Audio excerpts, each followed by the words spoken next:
बोलिए प्रेम से श्री सद्गुरु महाराज की जय।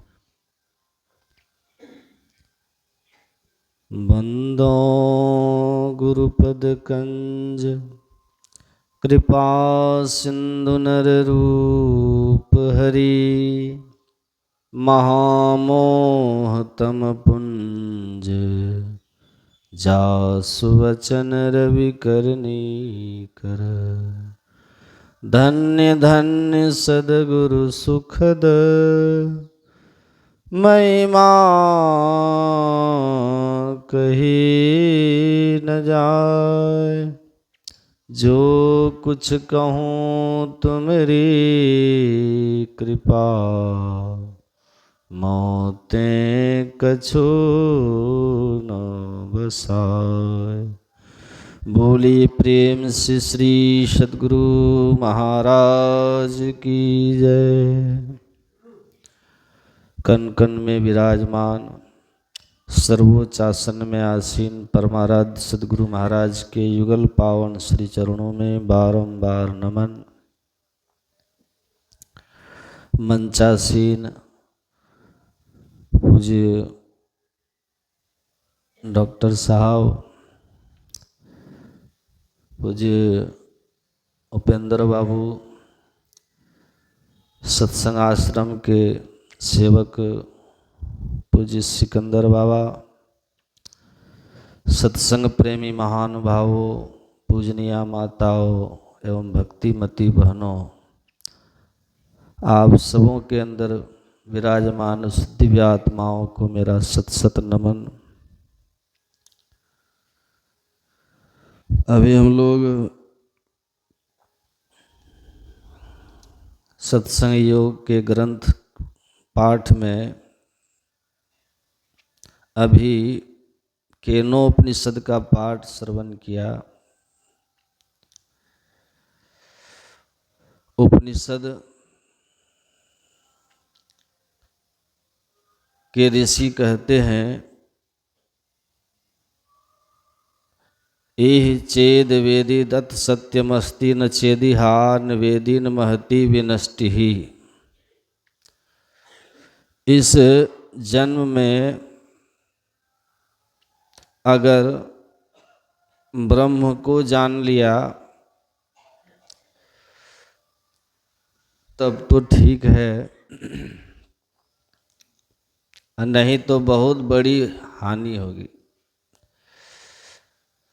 इस जन्म में अर्थात मानव जन्म में, इस देह मानव देव दुर्लभ तन में, कल सुन रहे थे, इसमें आकर अगर ईश्वर को जाने, ब्रह्म को जाने तो अच्छा, और नहीं तो बहुत बड़ी हानि होगी। हमारे गुरुदेव कहते हैं ये बहुत बड़ी हानि क्या होगी? बहुत बड़ी हानि यही होगी कि हम फिर मनुष्य शरीर से नीचे गिर जाएंगे, 84 लाख योनियों में चले जाएंगे। इसीलिए बुल्ला साहब जी ने कहा, पढ़ पढ़ इलम कुराना। बहुत सारे कुरान को पढ़ करके नाम रख दिया काजी। पढ़ पढ़ इलम कुराना, नाम रख लिया काजी। पढ़ के हाथ में तलवार, नाम रख लिया गाजी। बुल्ला मानुष तन पाए के क्या कीता, जग राम न कीता राची। समस्त धर्म ग्रंथों को पढ़कर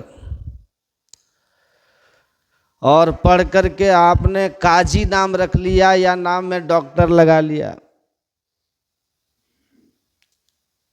या आपने अपने नाम के पीछे वाचस्पति आचार्य संस्कृत से कर लिया। कहते हैं ये सब उपाधियां आप अपने नाम के पीछे लगा लो ग्रंथों को पढ़ के, पर इनसे बहुत कुछ होना नहीं है।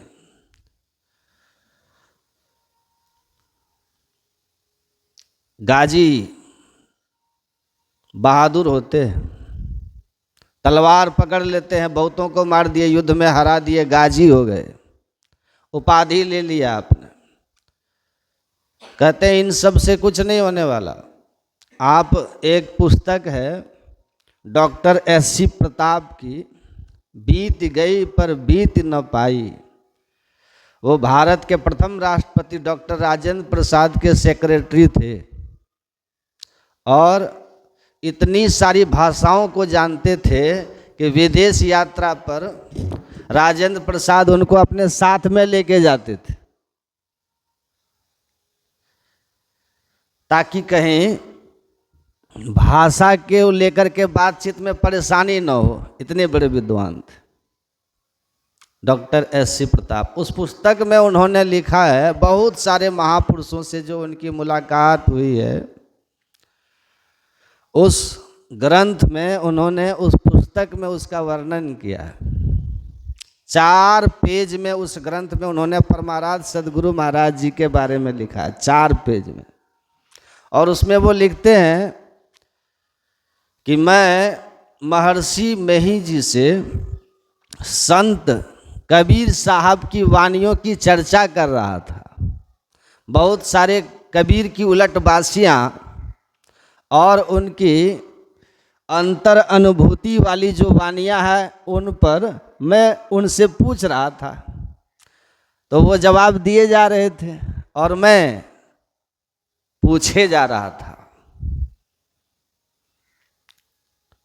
बात करते करते उन्होंने मुझसे कहा कि सुनिए,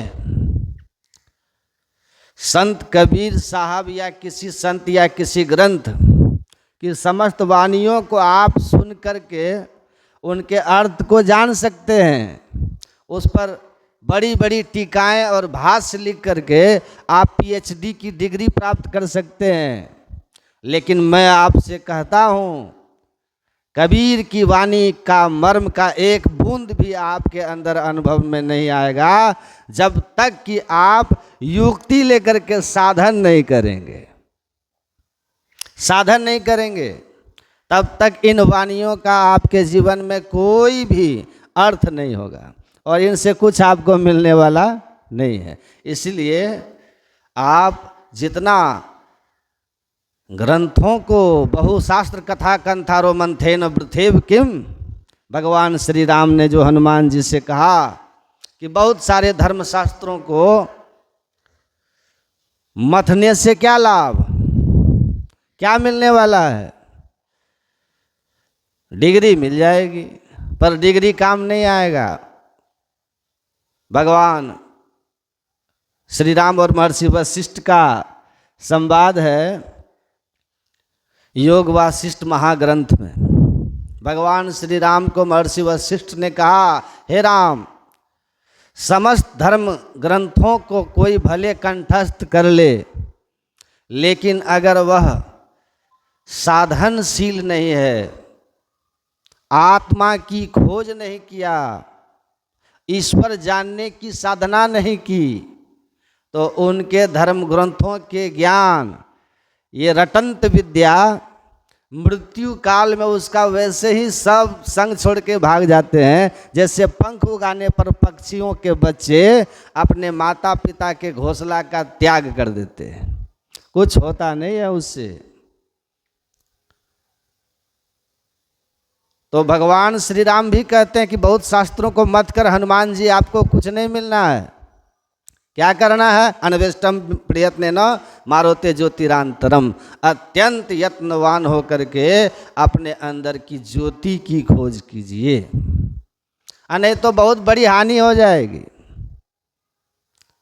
बुल्ले शाह, मानुष तन पाए क्या कीता, से जो राम न कीता राजी। परमात्मा को राजी नहीं किए तो कहते हैं ये सब कुछ करके क्या किए? कुछ नहीं किए, क्योंकि आपके काम आने वाले नहीं हैं। वैसाख सकलो साख ग्रंथन की रहे जानत को, गुरु महाराज जी कहते हैं सब ग्रंथ को आप जानते हैं लेकिन ध्यान की विधि नहीं जानते, साधना की विधि नहीं जानते, तो फिर क्या जानते हैं आप? क्या जानते हैं आप? Doctor SC. प्रताप उसी पुस्तक में लिखे हैं, मैंने महर्षि मेही जी से तुनक के कहा, मतलब जब उन्होंने मुझे इस तरह फटकारा, कितना सारा पूछ रहे हो, साधन भजन करना नहीं है तो डिग्री मिल जाएगी, कुछ मिलना नहीं है। एक बूंद भी कबीर के आनंद से परिचित नहीं हो पाओगे, कबीर की मस्ती नहीं जान पाओगे, संत वानियों के मर्म को अनुभव नहीं कर पाओगे। तो उन्होंने कहा कि मुझे बुरा लगा, विद्वान आदमी था ना, इतने बड़े ज्ञानी थे, इतने सारे भाषाओं को जानने वाले थे और राष्ट्रपति के सेक्रेटरी थे। कहा मुझे बहुत बुरा लगा। तो मैंने महर्षि जी से कहा कि आप इन वानियों के मर्म को कितना जानते हैं, कितना अनुभव किए हैं? तो उन्होंने कहा कैसा लगता है तुम्हें, कैसा लगता है, क्या लगता है कि मैं पढ़कर तुम्हें बता रहा हूं? आप पढ़िए उस पुस्तक को। क्या लगता है तुम्हें कि मैं पढ़ के बता रहा हूं? कबीर की वाणी के अर्थ कोई पढ़ के नहीं बता सकता, केवल पढ़ करके विद्वत्ता के बल से कबीर की वाणियों को, संतों की वाणियों को कोई नहीं समझ सकता है। कहा उनके इस कथन में इतना आत्मविश्वास था कि मुझे विश्वास हो गया। और फिर वो कहते हैं कि करो करो अनुभव हो जाएगा, करो अनुभव में आएगा। अब फिर संतवानियाँ अपने आप समझ में आएंगी, अनुभव हो जाएगा। अनुभव की बात है, मैं ही जो अनुभव ज्ञान हो, अनुमान क्या करे। वो कहते हैं श्रद्धा जगी लेकिन संत ने चमत्कार किया।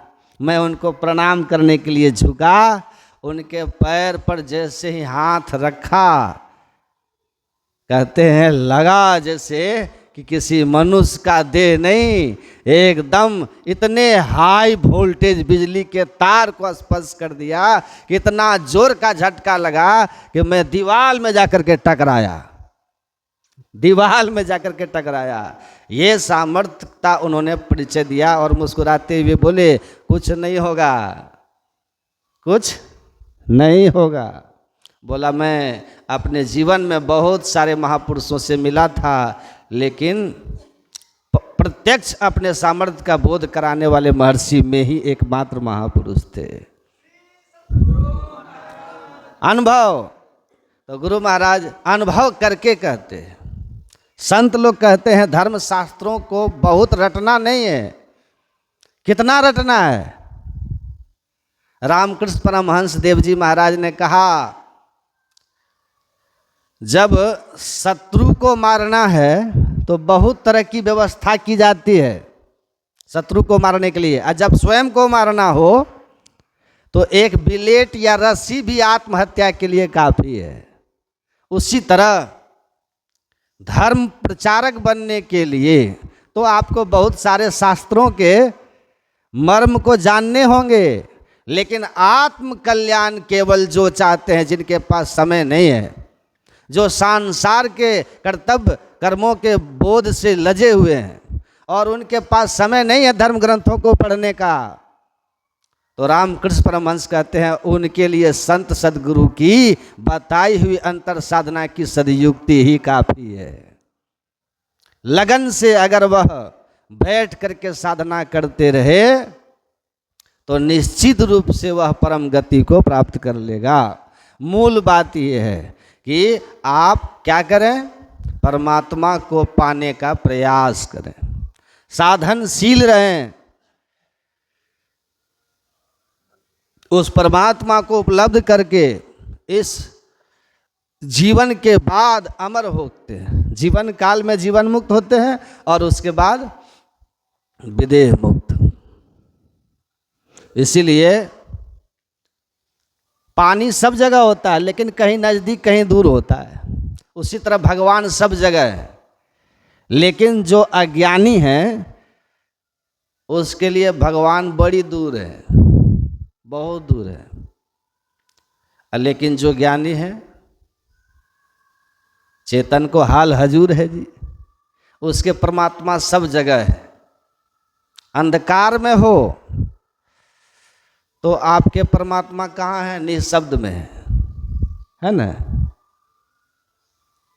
आज जिसको आत्मदृष्टि हो गई उसके परमात्मा कहाँ है? सब में देखा सोई, चेतन को हाल हजूर है जी। जो चेतन दृष्टि प्राप्त कर लिया, जो आत्म दृष्टि प्राप्त कर लिया, उसके लिए परमात्मा सब जगह है। कबीर कहते हैं हम तो लखाती हूँ लोक में, आ तू क्यों कहे अलेख। कबीर साहब कहते हैं तुम जिसको कहते हो कि अलेख है, देखने में नहीं आता, हमको तीनों लोक में केवल वही नजर आता है। तो दोनों में अंतर है। जब आप अंधकार में पड़े हुए हैं, चर्म चक्षु में फंसे हुए हैं, इस चक्षु से देख रहे हैं, तो आपके लिए परमात्मा सब क्षेत्र छरा परा परा और अक्षर पार में। लेकिन जो गुरु महाराज की तरह की स्थिति में है, जिसने अपनी साधना को करके सब अक्षर पार में पहुंचा लिया खुद को, उसको परमात्मा हरदम हर जगह नजर आते हैं। ईश्वर छोड़ के दूसरा कुछ नजर आते ही नहीं है। गुरु महाराज का एक बार ईश्वर दर्शन हो जाता है, एक बार साधक आत्मदृष्टि को प्राप्त कर लेता है, तो फिर उसको ऐसा नहीं होता कि अदर्शन हो जाए।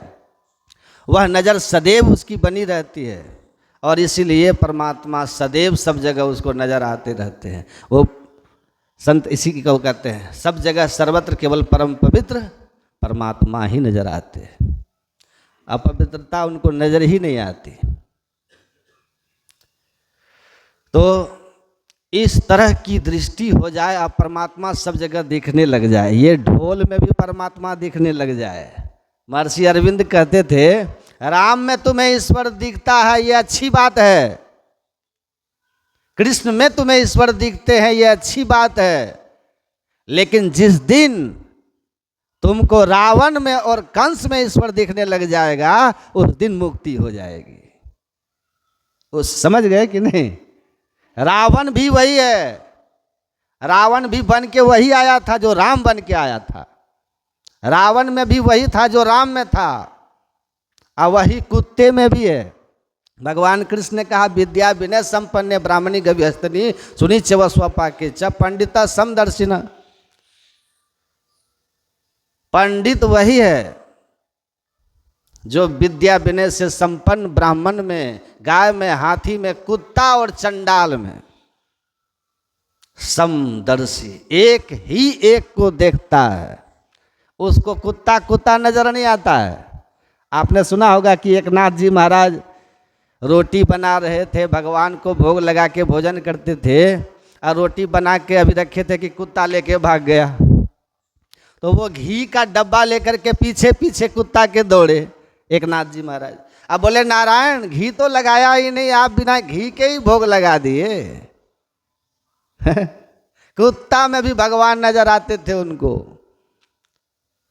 कहते हैं पंडित वही है जो सब में एक ही एक को देखता है, निश्चल एक सदा सच सोई। वही एक सत्य है जो चलता फिरता नहीं, सब जगह है।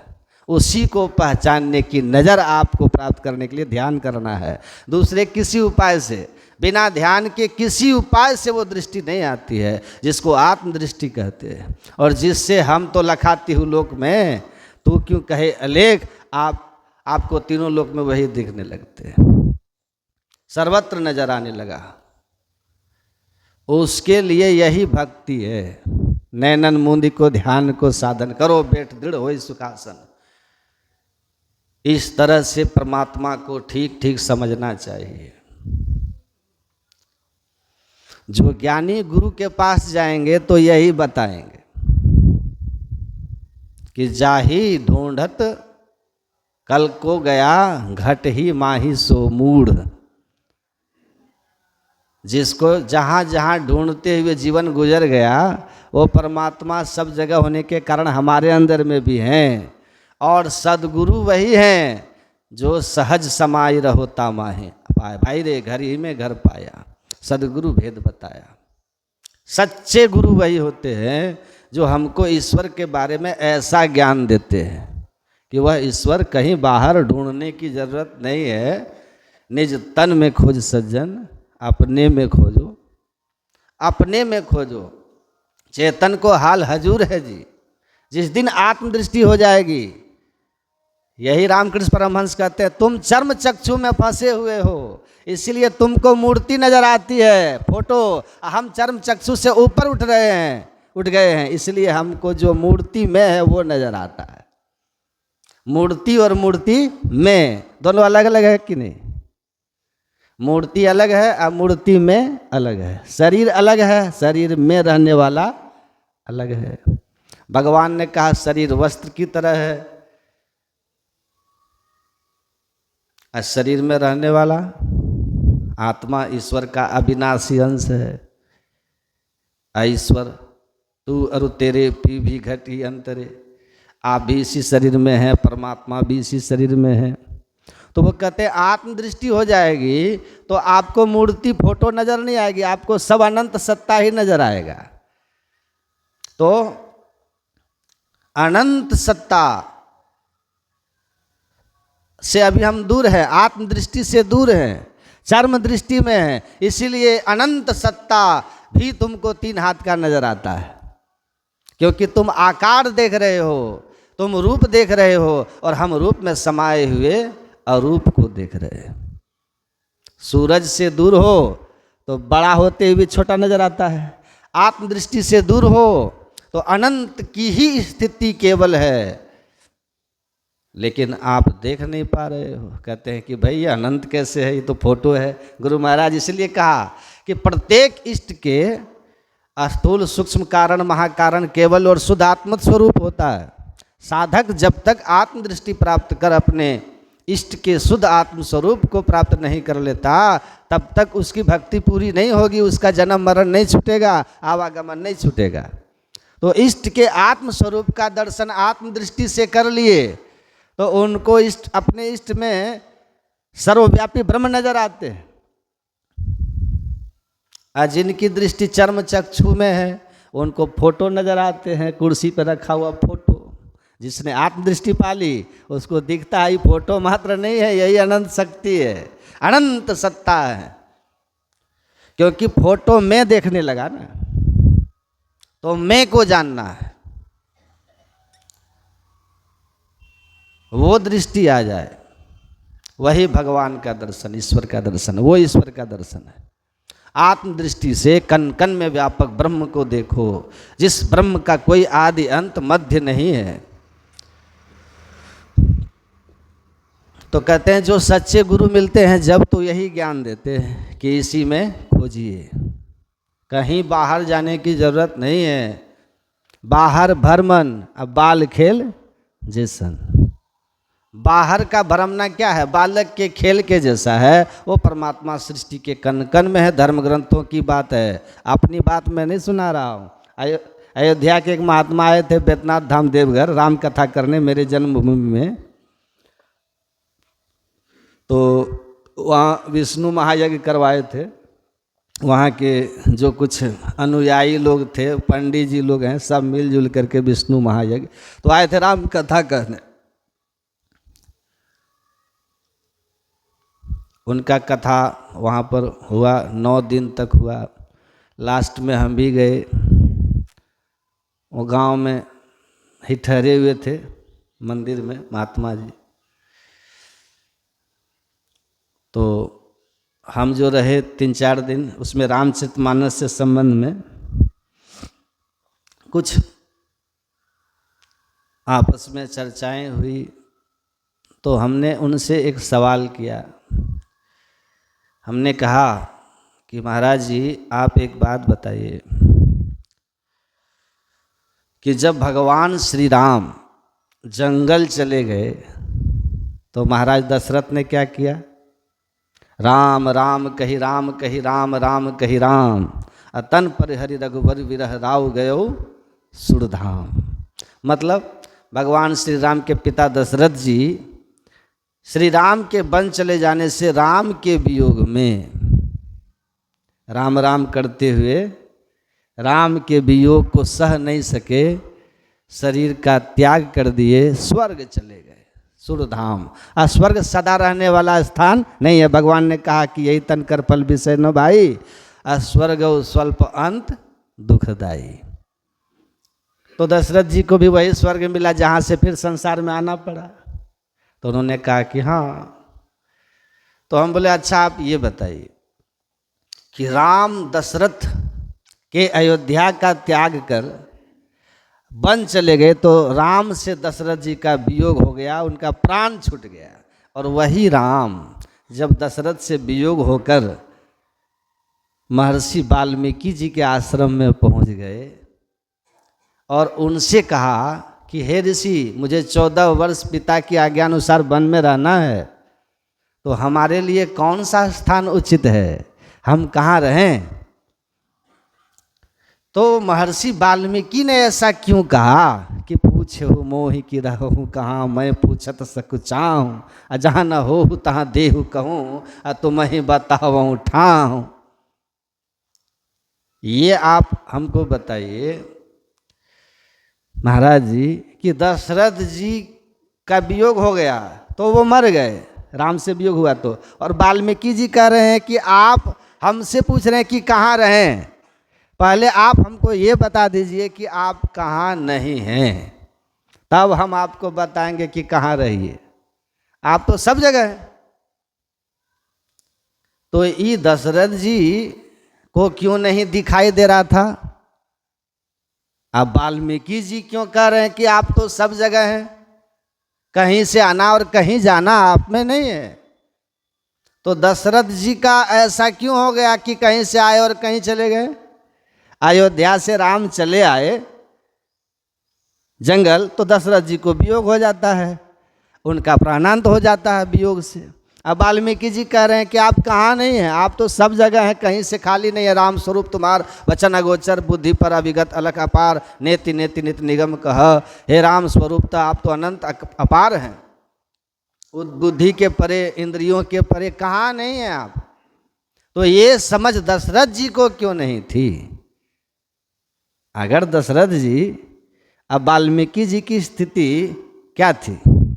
दशरथ जी की स्थिति क्या है? वाल्मीकि जी कहते हैं राम तुम सब जगह हो, आना जाना तुम में नहीं होता है, अनंत अपार हो। तो दशरथ जी को ऐसी स्थिति क्यों नहीं थी? उनका तो राम अयोध्या से आया तो वियोग हो गया। अब वाल्मीकि को कभी वियोग ही नहीं होता, तो दोनों में फर्क क्या है? स्थिति में अंतर है कि नहीं दोनों में? तो वो कथाकार ने कहा कि उनका ज्ञान विशेष था। हम बोले ये ज्ञान विशेष कैसे हुआ है? वाल्मीकि की ये स्थिति कैसे हो गई जो दशरथ जी की नहीं है कि हमारा राम तो सब जगह है, इसके आने जाने का कोई स्थान ही नहीं है, ये कहीं से खाली नहीं है, इससे वियोग हो ही नहीं सकता। हरि मही तनु है, तनु मही हरि है, सर्व निरंतर सोई रे। मछली के आगे पीछे सब जगह जल है, मछली जल में है, शरीर हरि में है, हरि में शरीर है, हरि शरीर के अंदर बाहर सब जगह हैं, आकाश के अंदर ही हम घूम रहे हैं, वैसे ही परमात्मा है। तो उनका ये ज्ञान क्यों नहीं था दशरथ जी को? तो वो जवाब नहीं दे पाए। तब हमने कहा कि वाल्मीकि ने साधना की, ध्यान किया था, ऐसा ध्यान किया था, ऐसी समाधि हो गई थी कि उनके शरीर पर दीमक घर बना लिया। जानते हैं कि नहीं? अब बहुत वर्ष के बाद उस दीमक के घर को तोड़ के निकले। दीमक को पंजाबी लोग बल्मीक कहते हैं। तो वो बल्मीक दीमक के घर को तोड़ करके बाहर निकले थे, इसलिए उनको वाल्मीकि लोग कहने लगा, नहीं तो उनका नाम तो रत्नाकर था। तो नारद जी की बताई युक्ति से उन्होंने ध्यान साधना करके समाधि को उपलब्ध किया। समाधि का अर्थ क्या होता है? माया के सारे आवरण जो हैं उन सब से जीव ऊपर उठ जाता है, परमात्मा में एक मेघ हो जाता है। शरीर इंद्रियां, ये एक शरीर है, स्थूल शरीर, सूक्ष्म शरीर, कारण शरीर, महाकारण शरीर, ये 4 जड़ शरीर हैं, 5वां केवल शरीर है। और तन में पिल 5 तन पारा जा पाओ प्रभु सार। गुरु महाराज कहते हैं इन 5 जड़ चेतन के सारे शरीरों से पार होकर के नदी सागर में जैसे मिल जाती है, वैसे जीव परमात्मा में मिल गया, समाधि हो गई। तो वाल्मीकि ने अंतर साधना करके समाधि को प्राप्त किया था, जिस समाधि की प्राप्ति से आत्मदृष्टि खुल जाती है और उस आत्मदृष्टि से परमात्मा का अनंत स्वरूप, सर्वव्यापक स्वरूप दृष्टिगोचर हो जाता है। इसीलिए राम जो परमात्मा के अवतार थे, परमात्मा जो संसार के कल्याण के लिए अपना एक शरीर बनाया था, वह शरीर धारण करने वाले अनंत को पहचानता था, क्योंकि वाल्मीकि गुरु की युक्ति से साधन करके आत्मदृष्टि प्राप्त कर लिए थे, समाधि में जाकर, माया के सभी जड़ावरणों से मुक्त होकर। और इसीलिए उनको राम अनंत दिख रहे थे। लेकिन दशरथ जी महाराज ने कोई समाधि साधना ध्यान नहीं किया, वरदान लेकर के भगवान को अपने पुत्र के रूप में प्राप्त किया था। उनकी नज़र भगवान राम के शरीर पर ही रह गई थी, लेकिन उस राम में व्यापक राम, अनंत राम, रमन्ति योगिन यस्मिन् स रामः, वह जो सब में रमन कर रहा है, उस राम को पहचानने की नज़र वाल्मीकि ये को थी, दशरथ जी महाराज को नहीं हुई थी, क्योंकि साधन करके नहीं समाधि प्राप्त किए थे। और इसीलिए राम के शरीर को जानते थे, इसलिए वो माइक शरीर जो भगवान ने बनाया था 5 तत्वों का जगत के कल्याण के लिए, उस शरीर में उनकी दृष्टि अटकी थी। वो शरीर अयोध्या से जब चला गया जंगल, तो वो वियोग हो गए। वाल्मीकि की नज़र अगर होती तो उनको राम के बन जाने या आने से कहीं कोई फर्क पड़ने वाला नहीं होता। तो आत्मदृष्टि प्राप्त कर लेना ही कल्याण का मार्ग है, नहीं तो दशरथ जैसे भगवान के बाप बनने का भी सौभाग्य मिल जाने पर दुख छूटने वाला नहीं है। तो अनंत राम को पहचानो, अनंत ईश्वर को पहचानो, राम स्वरूप तुम्हार वचन अगोचर बुद्धि पर अभिगत अलख अपार। इसीलिए कहा कि सच्चे सदगुरु जब मिलते हैं तो समाधि की साधना बताते हैं, ध्यान की साधना बताते हैं, जिससे माइक आवरणों का उद्भेदन होकर के आत्मदृष्टि मिल जाएगी। फिर आपको परमात्मा ढूंढना शेष नहीं रह जाएगा, परमात्मा के लिए कहीं आना जाना नहीं रह जाएगा। आपकी वो नज़र हो जाएगी जहाँ जिसमें देखो सब घट दी से, आत्मा सब ही से न्यारी हो, सदगुरु भेद बताया खोली भरम किवाड़ी हो। सदगुरु भेद बताते हैं तो ये ज्ञान हो जाता है, एकदम प्रभाव से मुक्त हो जाइएगा। तो खूब ध्यान कीजिए, खूब सत्संग कीजिए, सुखी रहिएगा। और ये मंदिर अब इतना बढ़िया बन गया है, यहाँ आ कर के बैठ कर के ध्यान कीजिए। घर के वातावरण में कुछ दिक्कत होती है, मंदिर ध्यान का जगह होता है, यहाँ का वातावरण में शुद्धि पवित्रता रहती है। तो आइए ध्यान कीजिए, सत्संग कीजिए। और गुरु महाराज की ये कृपा है, कितना सुंदर पहाड़पुर में एकदम रौनक है इस मंदिर में। तो बनाने वाले को गुरु महाराज से प्रार्थना है कि उनका हर तरह से भौतिक आध्यात्मिक उनकी उन्नति हो, सुखमय जीवन रहे उन लोगों का, गुरु महाराज की कृपा बरसे। और आप सभी लोग आध्यात्मिक जीवन में आइए, भौतिक जीवन भी संवरे और आध्यात्मिक जीवन भी। तो आदरणीय श्री उपेंद्र बाबू जो सत्संग कराए, बड़े अच्छे गुरु भक्त हैं। ये पूर्व जन्म के संस्कार हैं, इस जन्म का संस्कार है, बच्चों में भी संस्कार है। तो उस बच्चे के जन्मदिन के अवसर पर यहाँ सत्संग 2 पाली का सत्संग रखा गया। मैं गुरु महाराज के चरणों में निवेदन करता हूँ, हे गुरुदेव, जिस बच्चे के लिए यह सत्संग कराया गया उस बच्चे का जीवन मंगलमय हो, चिरंजीवी हो, आयुष्मान हो, उनका जीवन प्रखर हो, ऐसा आशीर्वचन उस बच्चे को दें। मैं गुरु महाराज से यही प्रार्थना दुआ करता हूँ। बोलिए प्रेम से श्री सद्गुरु महाराज की।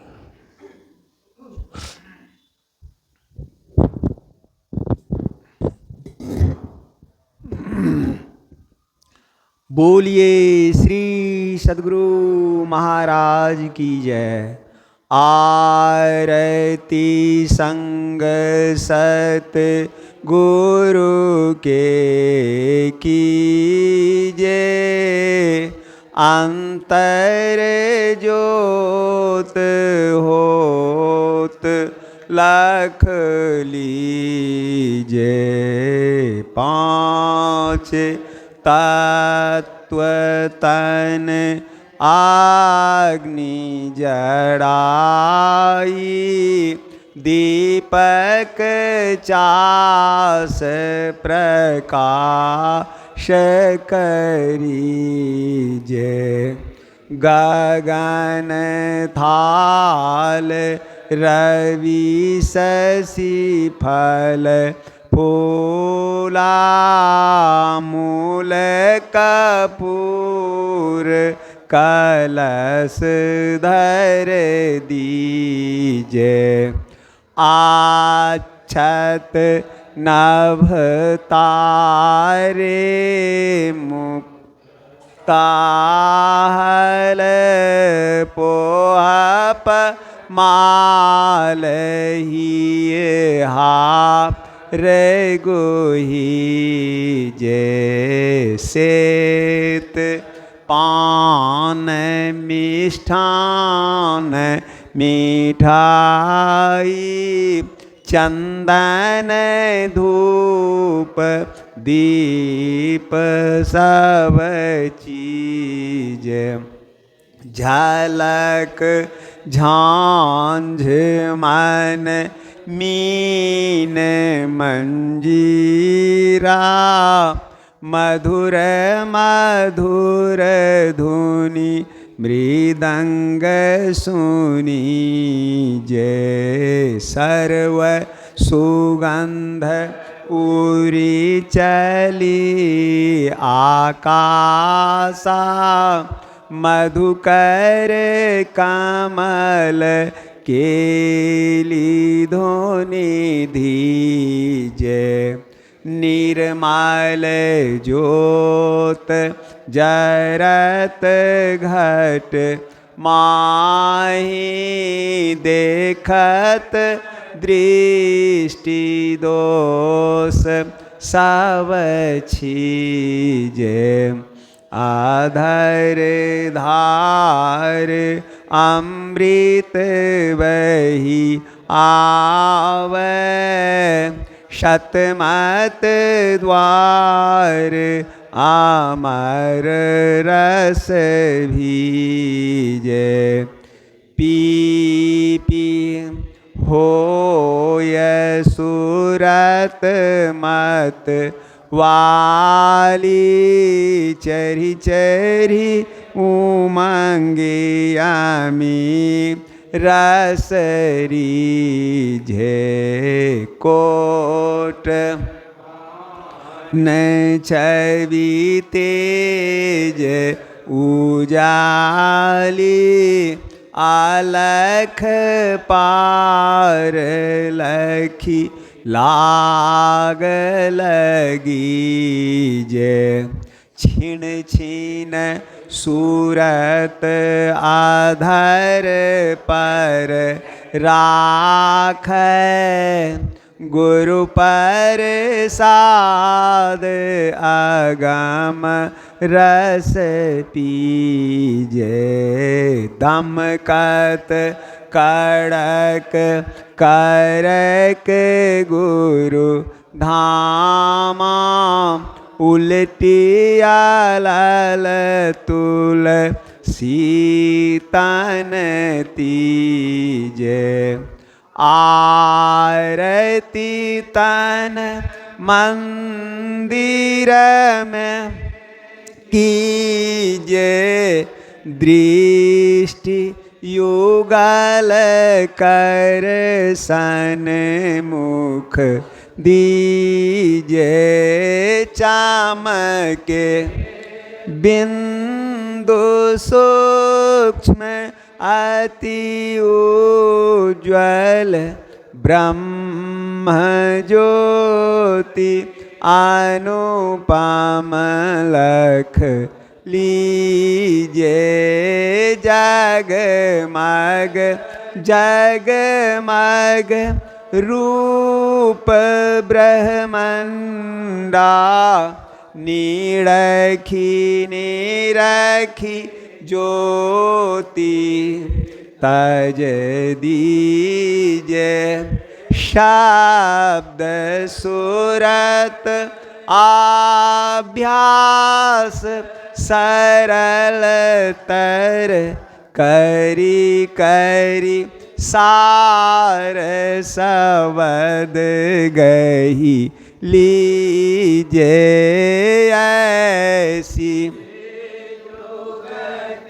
कायागर त्यागी भव भ्रम भेद सकल मल छीजे भाव खंडन आरती यह निर्मल करी में ही अमृत रस पीजे आरती तन मंदिर में कीजे दृष्टि युगल कर शन मुख दीजे।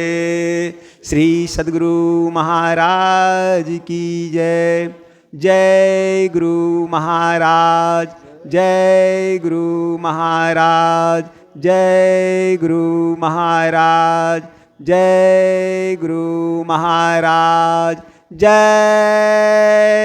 गुरु महाराज।